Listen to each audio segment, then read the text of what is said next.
الرحيم الحمد لله رب العالمين والصلاة والسلام على أشرف الأنبياء والمرسلين وعلى آله وصحبه أجمعين.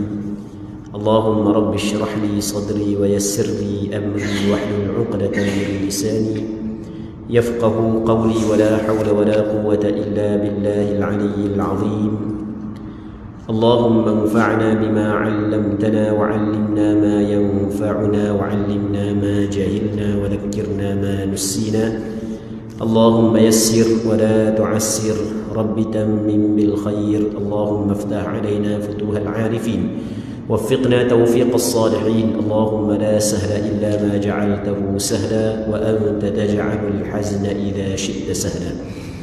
InsyaAllah kita sambung semula pengajian kitab Al-Adhkar An-Nawawiyah yang dikarang oleh Imam Nawawi rahimahullah subhanahu wa ta'ala, wa nafa'ana Allahu bi'ulumihi fid darain amin. Kita ada 2 minggu lepas ada satu kalimah yang kita tidak jelas barisnya, iaitu pada bab zikir ketika berasa gundah gulana.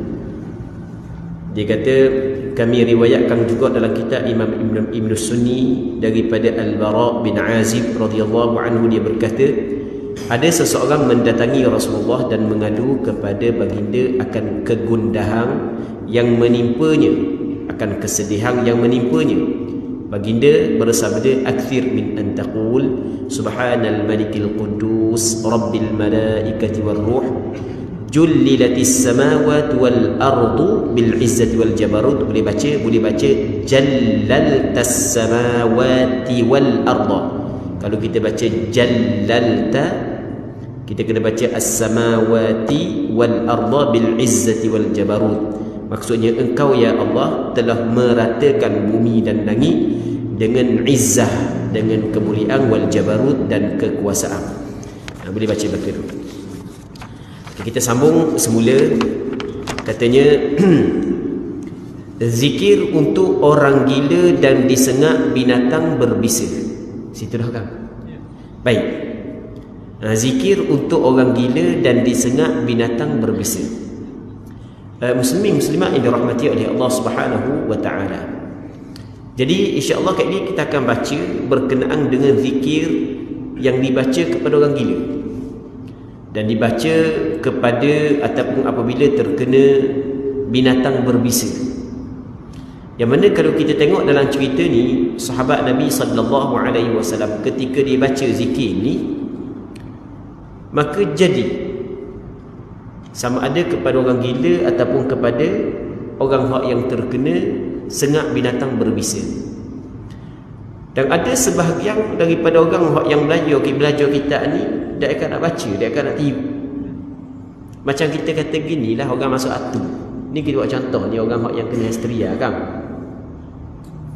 Orang hak yang tertentu mari baca ayat Quran je, bertepik biuh dah, tambah dah. Anak-beranak dia tak akan nak embuh. Biar dia baca. Dah mana jadi gitu. Dan benda ni kita tengok dengan mata kita sendiri. Bagaimana benda tu boleh berlaku? Jawapannya sebenarnya di sana ada pendahuluan yang perlu kita kena buat agar benda yang kita baca ni mujarab. Di sana ada muqaddimah ataupun asas-asas yang perlu ada pada diri kita supaya benda yang kita baca ni mujarab. Okey, nanti kita akan sebut balik. Katanya, kami meriwayatkan di dalam kitab Sahih Al-Bukhari dan Sahih Muslim daripada Abi Sa'id Al-Khudri radhiyallahu anhu, dia berkata, beberapa orang sahabat Rasulullah sallallahu alaihi wasallam melakukan perjalanan hingga mereka tiba di salah satu kampung. Namun mereka tidak diperkenankan untuk singgah di kampung tersebut. Maksudnya tidak diperkenankan untuk singgah di kampung tersebut, maksudnya orang kampung saat ni tu dia sombong sikit. Dia tidak menjadikan kumpulan sahabat Rasulullah ni sebagai tetamu mereka. Itu maksudnya. Yang mana dulu antara sifat yang terpuji, yang dipuji oleh masyarakat apabila kabilah tu ataupun orang kampung tu orang pemurah. Jadi memang orang dulu dia cukup jaga sifat pemurah. Sebab dia, sebab apabila orang kampung lain mai kampung tu, orang kampung tu layang molek, maka nama orang kampung tu akan harum seluruh dunia. Kalau cakap kita kau, zaman kita ni dalam WhatsApp, Facebook dan seumpamanya. Zaman dulu kau kayak gini nak pergi kampung lain, dia sampai kampung lain dia cerita ke orang kampung lain, kampung nu bagus. Ke kampung lain cerita kampung nu bagus. Jadi harum nama. Dan dia memang cukup jaga mengelak diri daripada bersikap ataupun bersifat keruku. Dan antara adat orang dulu, ketika kita sampai di sebuah kampung, maka kampung tu akan jamu kita, akan bagi makan. Tapi ada juga jenis kampung yang keruku. Ni kampung keruku Jadi apabila sampai kampung ni tak ada jamu, tak ada cara, dia tidak menjadikan sahabat-sahabat Rasulullah ataupun kumpulan sahabat Rasulullah ini sebagai tetamu mereka. Okey, tak apa.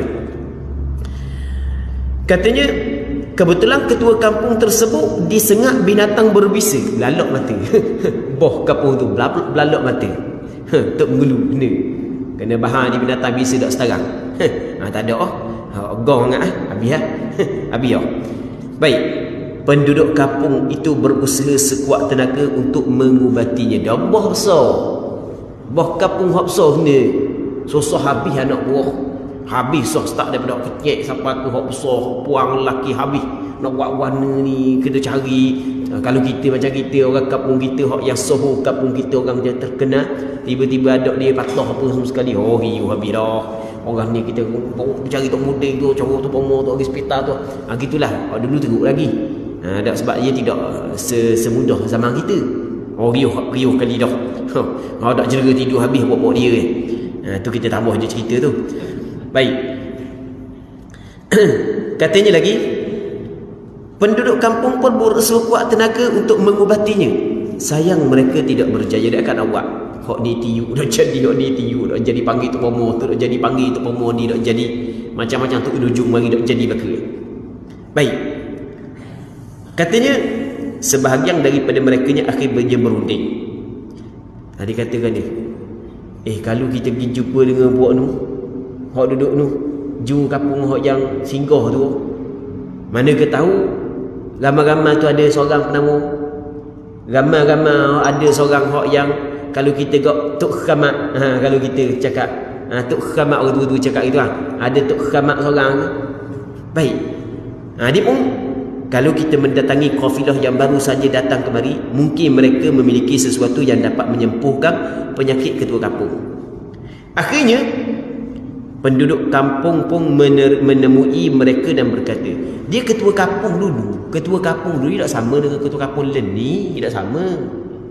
Kakek kita ketua kampung lain ni benda penghulu ataupun pengurusi JPKK tak sama.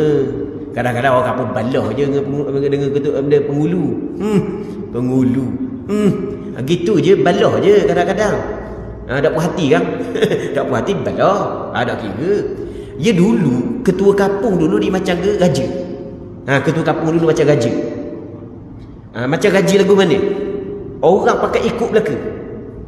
Baik. Gitulah ketua kampung dulu. Benda hak yang dia kata orang ikut, benda hak yang dia larang orang tak buat. Gitu kedudukan dia. Dah main raja ni lagu tu, dak kesusah habis. Penasihat raja habis susah kali lah sekali nak buat warna. Pergi cari orang tu lah. Pergi tanya orang tu, takut ada nama benda duduk di dia.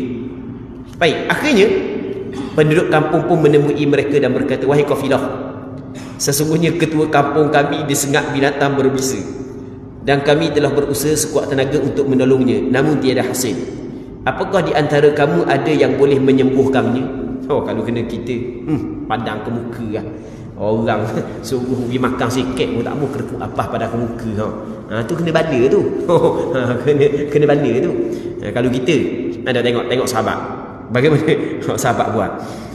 Salah seorang sahabat berkata, demi Allah, sesungguhnya aku boleh merawatnya. Boleh kan? Boleh apa tak bolehnya? Tengok. Benda demi Allah aku boleh merawatnya.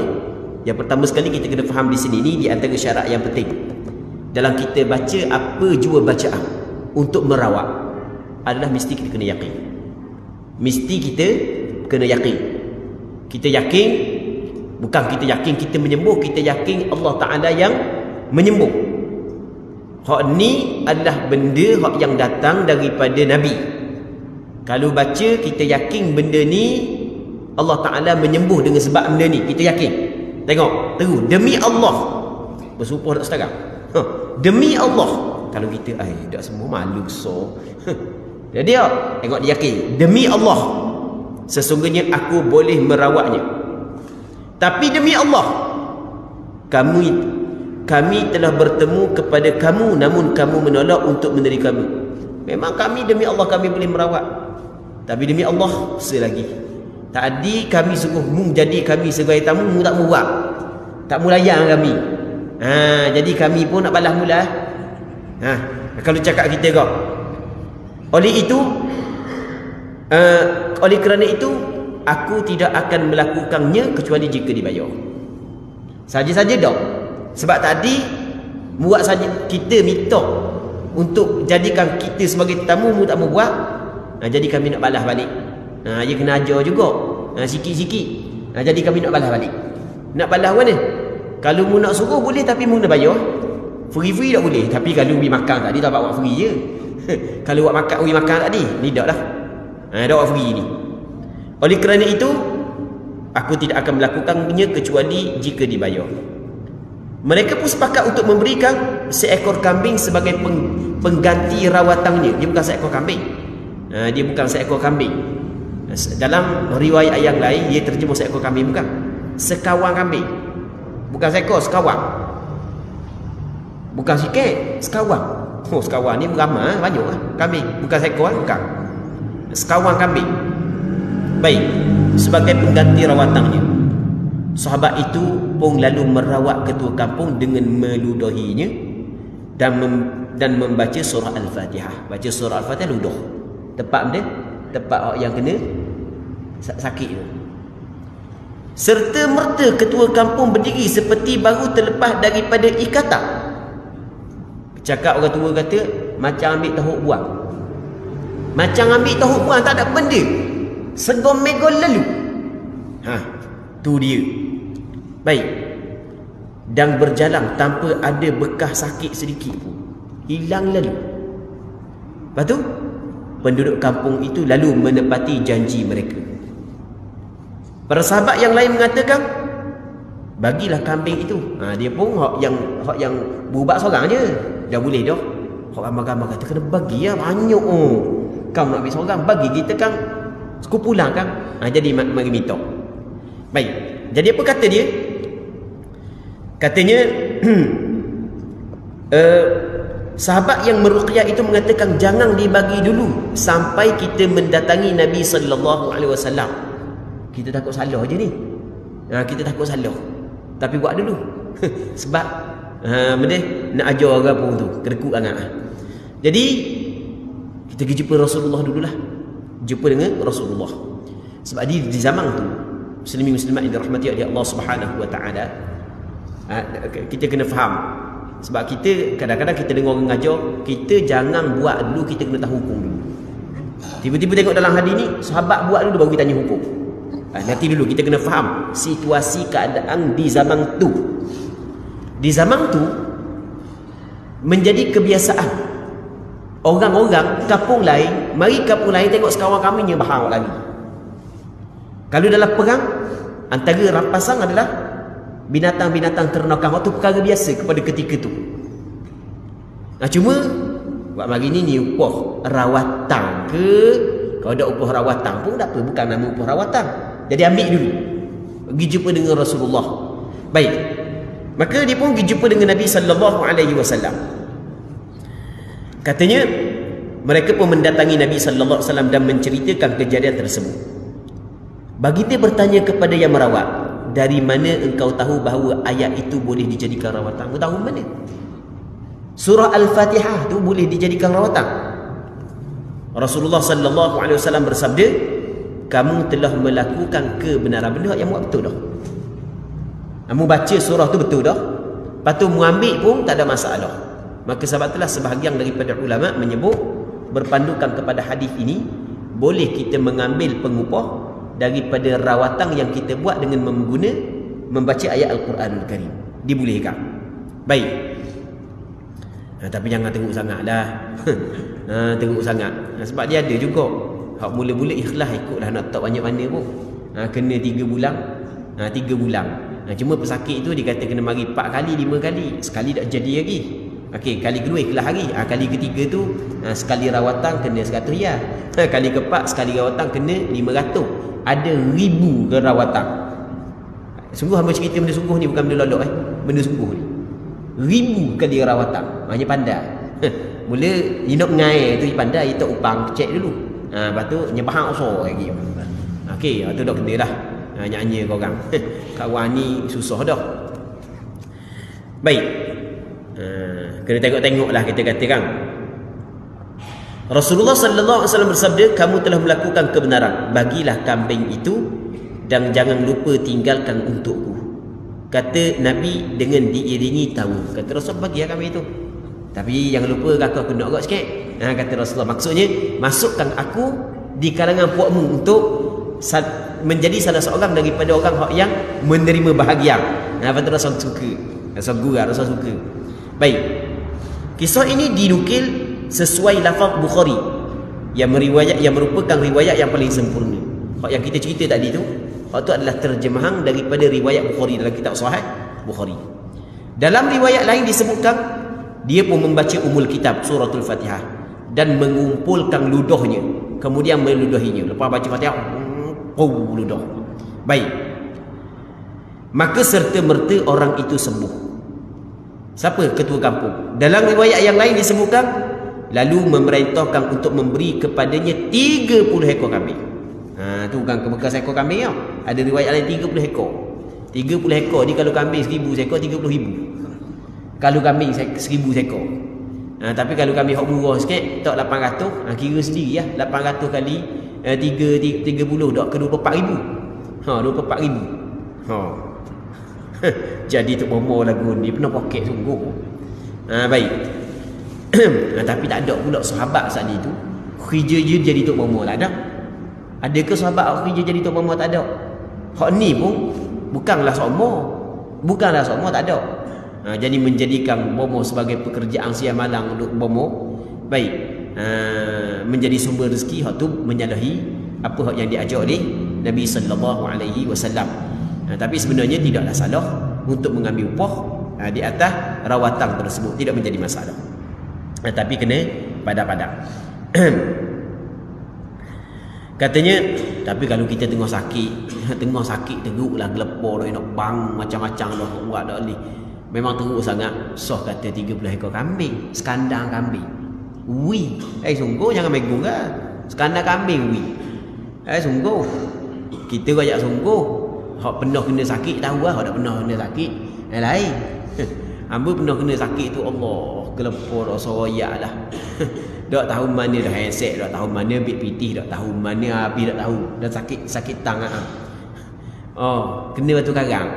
Batu karang. Nak ke siapa hospital, tak nak pergi hospital mana, Allah sudah lah. Pergilah hospital bayar lah. Tu pergi Pahang, Patang pergi.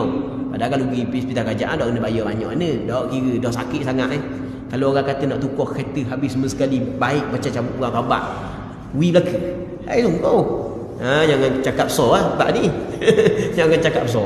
Dah sakit kau. Dah sakit tak boleh cakap tak cakap so. Sakit dah sakit habis benda nak bayar. Asal baik. Sungguh. Hak kita duk malu ni Allah. Duk malu kalau misalnya nampak dutu, dia orang tengok pun sekali, dah sakit kau ikut murah doktor nak buat warna pun. Sungguh. Habis dah ikut murah nak buat warna, aku sakit asal baik aku je. Cuba leni memang marah hanya kali yo. Nak tengok nak selok lebihnya iyalah salah daripada segi hukum kan kita suruh buat gitu. Tapi dah sakit kau ikut mu nak selok warna mu, nak pegang mana pun, nak pecek mana pun, nak tarik mana pun. Sungguh. Baik. Katanya lagi, dalam riwayat lain disebutkan, okey, Abi dah baca ya. Kami riwayatkan dalam kitab Imam Ibn Sunni daripada Abdul Rahman bin Abi Layla, daripada seorang daripada bapaknya. Dia berkata, seseorang mendatangi Nabi sallallahu alaihi wasallam dan berkata, ada seorang tu dia jumpa dengan Rasul, dia khabar, sesungguhnya saudaraku terkena penyakit, ada penyakit. Bagi bertanya, penyakit apa yang menimpa saudaramu? Hadis ni sebenarnya hadis dhaif, tapi tak ada masalah, boleh kita beramal dengan hadis ni. Baik, dia menjawab stres, tekanan. Dia ada orang yang tekanan kan? Tekanan. Allah Rabbi, tambah-tambah di zaman kita. Oh, di zaman kita. Zaman orang yang berpelajaran tinggi. Kita ingat, oh, benda tak ada nyakit-nyakit ni, pergi hospital sakit juga. Muda-muda saja. Laki puang. Hak ni sebab dia. Oh, sebab putus cinta hak ni. Allah Rabbi, nasallallahu salamata wal afiyah. Semoga Allah Subhanahu wa taala melindungi kita dan keluarga kita. Baik. Baginda bersabda, bawalah dia kemari. Setelah datang dan duduk di hadapan baginda, Rasulullah membaca surah Al-Fatihah. Baca surah Al-Fatihah. Lepas tu 4 ayat pertama daripada surah Al-Baqarah. Alif Lam Mim dzalikal kitabu la raiba fihi hudal lil muttaqin alladhina yu'minuna bil ghaibi wa yuqimuna as-salata wa mimma razaqnahum yunfiqun walladhina yu'minuna bima unzila ilayka wa ma unzila min qablik wa bil akhirati hum yuqinun ulaika 'ala hudan min rabbihim wa ulaika humul muflihun. Sampai situ. Lepas tu 2 ayat pertengahan surah Al-Baqarah, iaitu wa ilahukum ilahun wahid la ilaha illa huwar rahmanur rahim inna fi khalqis, itu 1 ayat. Lepas tu inna fi khalqis samawati wal ardi wa ikhtilafil laili wan nahari wal fulki allati tajri fil bahri bima yanfa'un nas wa ma anzalallahu minas samai min ma'in fa ahya bihi al arda ba'da mautiha وبث فيها من كل دابة وتصريف الرياح والسحاب المسخر بين السماء والأرض لآيات لقوم يعقلون. Ayat ni panjang, habis napah nak baca. Baik. Jadi baca 2 ayat ni. Okey, makna dia ada tulis situ. Lepas tu ayat kursi. Ayat kursi yang kita baca sama, wa ilahukum ilahun wahidun la ilaha illa huwar rahmanur rahim. Lepas tu 3 ayat terakhir daripada surah Al-Baqarah. Ambil 3 ayat yang terakhir daripada surah Al-Baqarah. Lepas tu ayat yang pertama daripada surah Al-Imran, iaitu ayat syahidallahu annahu la ilaha. Di ayat pertama ni ayat awal daripada surah Al-Imran. Syahidallahu annahu la ilaha illa huwal malaikatu wa ulul ilmi qa'iman bil qist la ilaha illa huwal azizul hakim. Baik. Lepas tu baca pula ayat, 1 ayat daripada surah Al-A'raf. Inna rabbakumullahu alladhi khalaqas samawati wal arda fi 6 ayyamin thumma istawa 'ala al-'arshi yughshi al-layla an-nahara yatlubuhu hafithan wash-shamsa wal-qamara wan-nujuma musakhkharatin bi amri ala lahul khalqu wal amru tabarakallahu rabbul alamin. Lepas tu 1 ayat daripada surah Al-Mu'minun, iaitu ayat fata'ala Allahul malikul haqq la ilaha illa huwa rabbul arshil karim. Lepas tu 1 ayat daripada surah Al-Jin, wa annahu ta'ala jaddu rabbina mattakhadha sahibatan wala walada. Baik. Lepas tu 10 ayat pertama daripada surah As-Saffat, 3 ayat dari akhir surah Al-Hashr, surah Al-Ikhlas dan Mu'awwidhatain. Mu'awwidhatain ni benda kul a'udzu birabbil falaq dan kul a'udzu birabbin nas.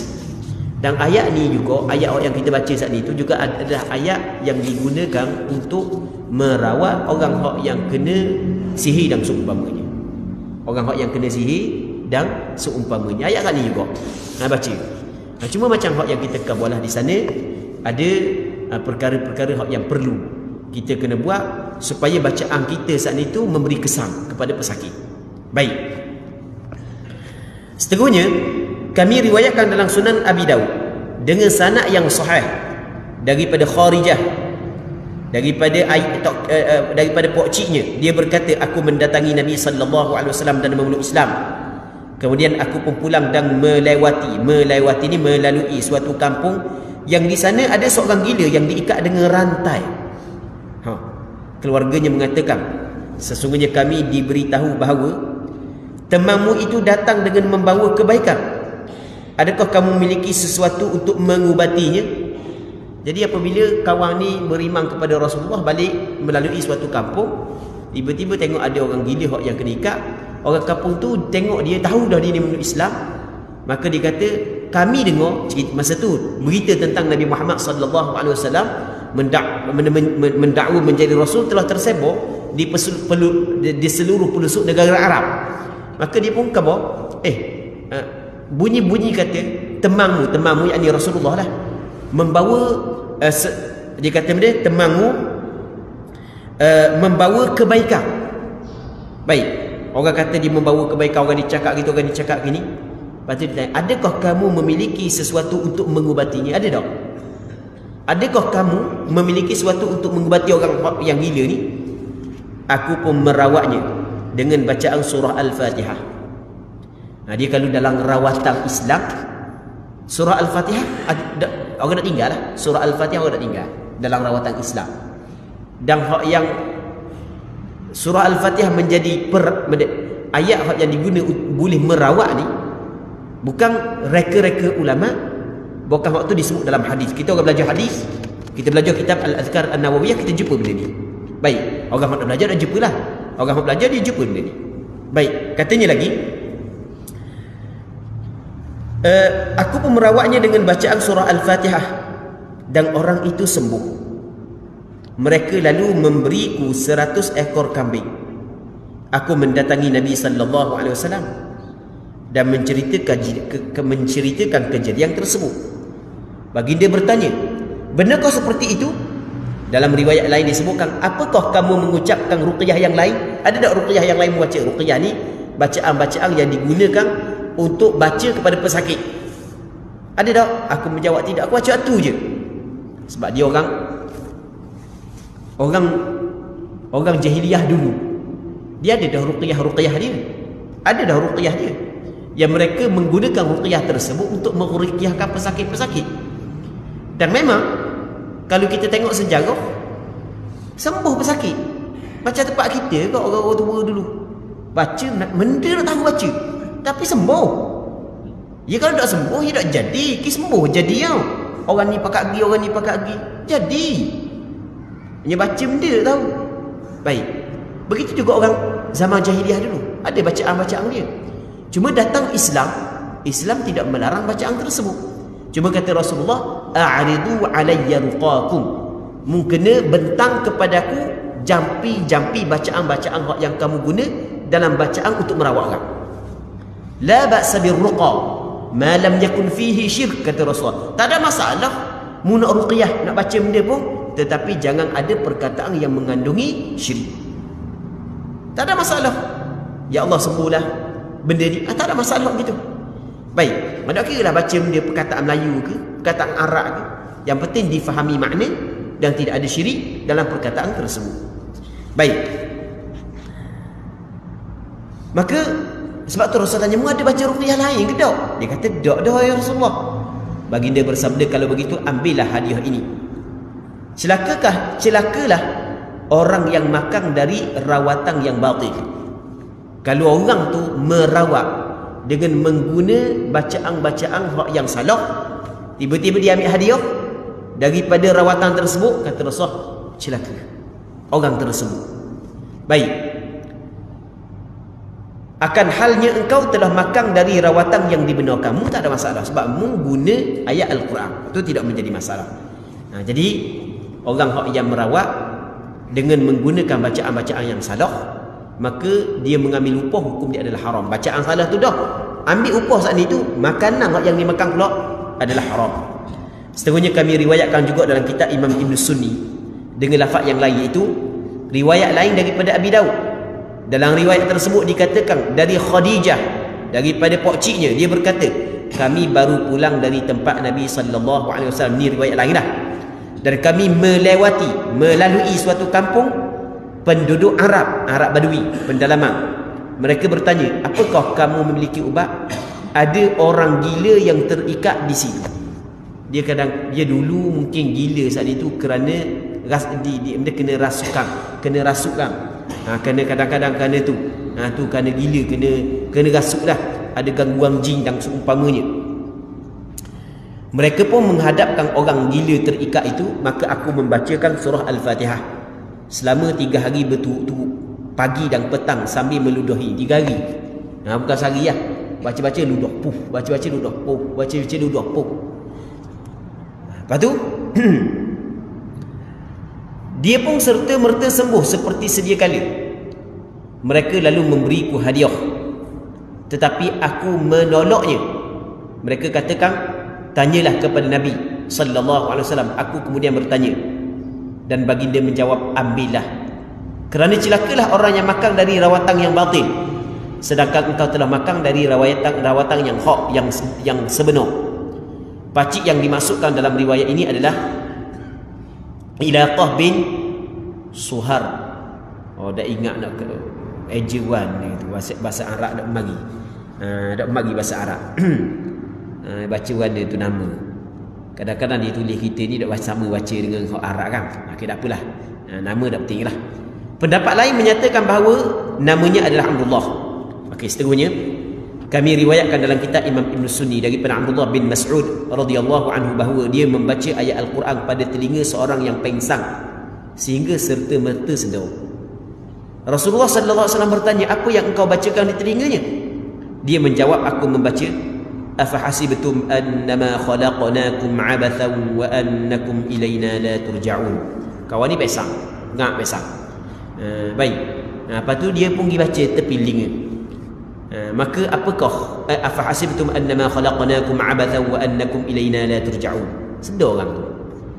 Maka apakah kamu mengira bahawa sesungguhnya kami menciptakan kamu secara main-main dan bahawa kamu tidak akan dikembalikan kepada kami?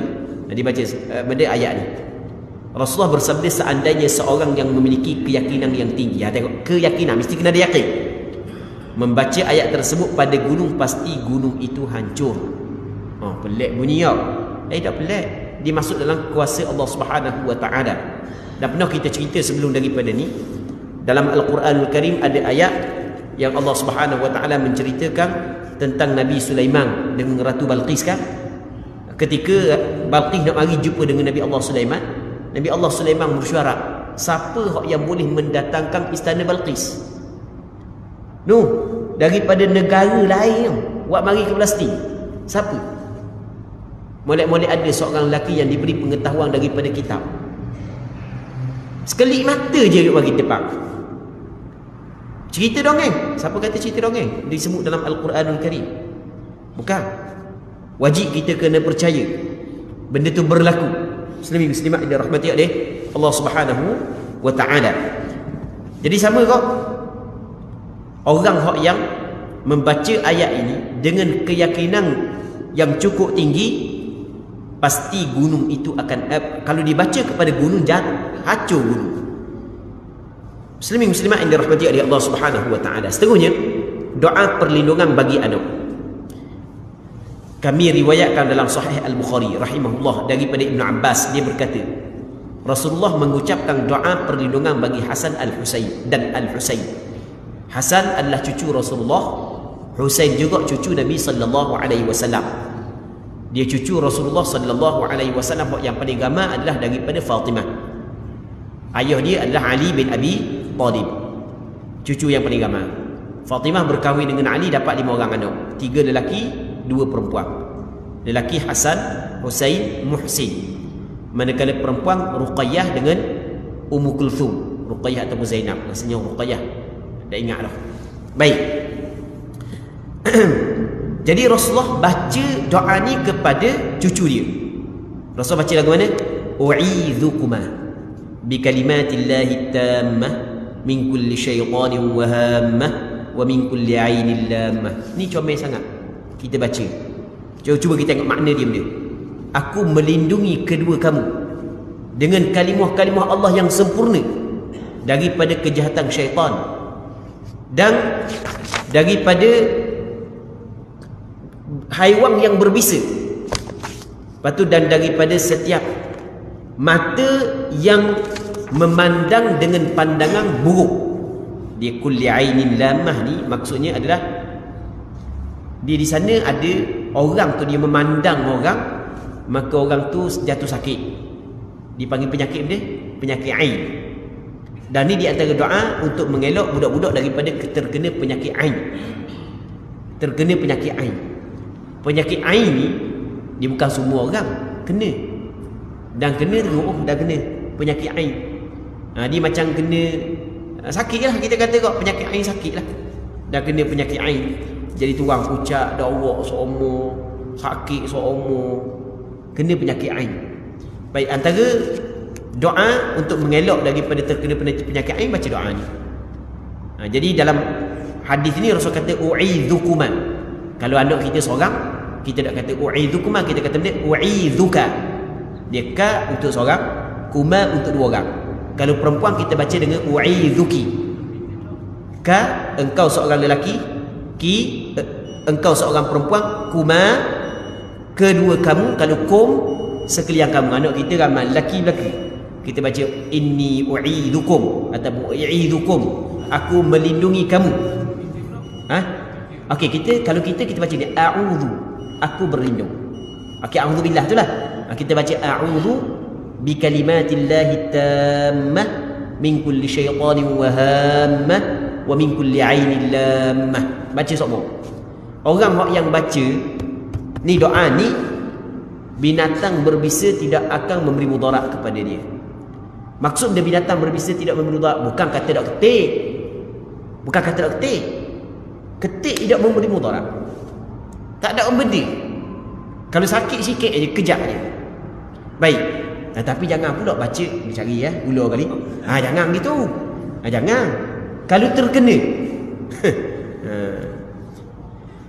U'idzukum bi kalimatillahi tammah min kulli syaitanir wahammah wa min kulli ainin lammah. Artinya, aku memperlindungkanmu berdua dengan kalimah Allah yang sempurna dari semua godaan syaitan, haiwan berbisa, dan dari seluruh gangguan mata yang melukai. Dia tak mata yang melukai, mata yang memandang dengan pandangan jahat. Baik, muslimin muslimat yang dirahmati oleh Allah Subhanahu wa taala. Kita kadang-kadang kita terselamat daripada musibah ni, kadang-kadang kita terselamat daripada musibah ni, kadang-kadang kita terselamat daripada musibah ni. Rupa-rupanya kita tengok lah, rupanya ada ibu bapa kita pernah baca untuk kita. Kadang-kadang tok ki kita pernah baca kepada kita. Kadang-kadang tok kita pernah baca kepada kita. Baik, kadang-kadang begitu. Kita sendiri malas dah. Kadang-kadang begitu. Musibah yang terlepas daripada kita kerana ada orang tolong doa untuk kita. Jadi kita ada anak, kita ada cucu, bacalah doa ni. Baca doa ni. Ajar anak, ajar cucu. Kita baca kepada cucu kita, baca kepada anak kita. Selain itu, baginda juga bersabda, inna abakuma kana yu'awwidhu biha Ismail wa Ishaq. Sesungguhnya bapamu dulu Ibrahim berdoa dengannya untuk Ismail dan Ishaq. Benda ayahmu dulu, iaitu siapa? Ayahmu Nabi Ibrahim. Nabi Ibrahim dulu dia membaca doa ni kepada Nabi Ismail dan kepada Nabi Ishaq. Maksudnya amalan ini adalah amalan para nabi, amalan para rasul ni, amalan yang kita baca saat ni. Baik, bukan amalan orang kampung je ni. Ni amalan para nabi dan amalan para rasul. Semoga selawat dan salam Allah dilimpahkan kepada mereka semua. Ulama mengatakan kata alhammah dalam doa tersebut ada perkataan hammah. Perkataan hammah tu dengan huruf mim yang bertasydid adalah binatang berbisa seperti ular dan lainnya. Baik. Jamak dia bunyinya al-hawam. Al-hawam ni binatang-binatang berbisa. Mereka juga mengatakan kata itu juga dapat bererti binatang kecil walaupun tidak mematikan, seperti serangga. Serangga kekoh kita tak mati. Macam kita kata terbuang tak mati. Terbuang kalau bawa seekor, bawa dua ekor, tapi jangan kata ekor. Kata ekor sesak nafas sungguh. Bawa seekor dua ekor tu biasalah. Tambah-tambah kalau orang dulu, orang budak leni tak dimanja budak leni. Dulu 4, 5, 6 ekor tu biasa je. Budak leni kena seekor pas hospital. Sungguh kita royak sungguh. Tak tahu apa jadi gitu. Kita yang mengingat masa kecil kita buah agak kan, buah kita buah agak. Orang lain kita tengok seorang buah orang lari, kita pergi tagur. Kita tagur cari dia geba. Marilah bawa mampu. Habis gitu je tu buang. Dan kena kok 5-6 ti tak pala. Ada anda pun biasa je. Kena budak ni papitan lalu. Sesok nafas. Baik. Jadi ia masuk belakalah benda yang tidak mematikan, lebah ke, terbuang ke. Itu tidak mematikan kalau sikit-sikit, jangan banyak. Katanya lagi mereka juga mengatakan kata itu juga dapat bererti binatang kecil walaupun tidak mematikan seperti serangga. Dalilnya adalah hadis riwayat Ka'ab ayu'dzika hawa murasik. Apakah serangga di atas kepala mengganggumu? Benda serangga di atas kepala mengganggumu, kutu itulah. Jadi kalau ada kutu atas kepala pun, kutu tidak memberi mudarat. Maksudnya kutu rambut. Sedangkan al-ainul am al-kulli ainin lamah. Ain lamah makna dia dalam hadis tu ada menyebut perkataan ain lamah dengan huruf mim tasydid, berarti penglihatan yang menimpa keburukan bagi yang dilihatnya. Ini penyakit ain. Di sana ada penyakit ain. Ada seorang guru, nama Syekh Abdul Sattar, seorang ulama di Syria. Dia orang muda lagi, tapi dia masa umur belasan tahun, umur 13 berkhutbah dah. Dia di Syria. Dia tidak sama di tempat kita. Dia orang yang nak duduk atas mimbar, dia mesti kuno ulama baru dilantik. Tempat kita dak ulama pun tak apa, yang penting boleh baca je. Boleh baca benda ayat Quran, boleh baca, tak ada masalah, boleh dilantik menjadi imam. Dia mesti ulama. Dan ayatnya Syekh Sattar ni dia pandai berkhutbah, maksudnya pandai dah umur belasan tahun. Lepas tu dia jatuh sakit. Dia sakit, dia mari serta muta. Tengok saya kadang tengok khutbah kakak. Mari serta muta. Ada orang-orang rapat dengan dia lah. Ada orang rapat dengan dia, kabur dia terkena penyakit ain. Mungkin masa oleh kerana dia kecil duk khutbah hebat sangat ni, maka orang kagum. Ya, kadang-kadang kerana orang kagum, kadang-kadang orang iri hati, maka akhirnya kena penyakit ain. Baik, ini penyakit ain bukan penyakit rekaan, penyakit yang wujud. Dan ada sebahagian daripada orang Arab, kabilah orang Arab kuatnya pandangan mata dia sehingga kan dia boleh merebahkan unta dengan hanya memandang dengan mata saja. Dia ada sebahagian kabilah Arab, dia kalau dia nak makan unta, dia tengok ipak kat tendung pok dia, rebah unta. Baik.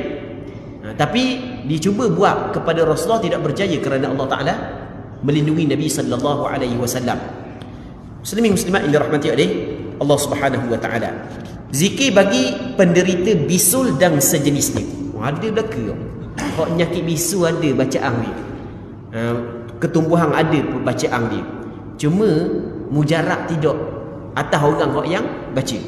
Jangan kata ustaz ni ngajar dia mungkin mujarab, tak semesti. Tak semesti. Kadang-kadang orang ngajar tidak mujarab, orang dengar mujarab. Itu adalah pemberian Allah Subhanahu wa taala kepada hamba dia. Baik. Okey, kita pakai argu hamba selok hamba. Dah nak mengajar kita lagi. Dan bukan kita jelaslah, bukan mesti orang ngajar mujarab, bukan mesti. Jadi untuk malam ni kita berhenti sini dulu. Kita mengharapkan ada manfaatnya dan ada keberkatannya. Tak apalah, awal sikit berhenti malam ni. Kebetulan hamba ada pula selagi program di Batu Rakit ya. Jadi untuk malam ni kita berhenti sini dulu. Allah Subhanahu wa taala a'la wa a'lam. Sallallahu ala sayyidina Muhammad wa ala alihi wa sahbihi ajma'in walhamdulillahi rabbil alamin.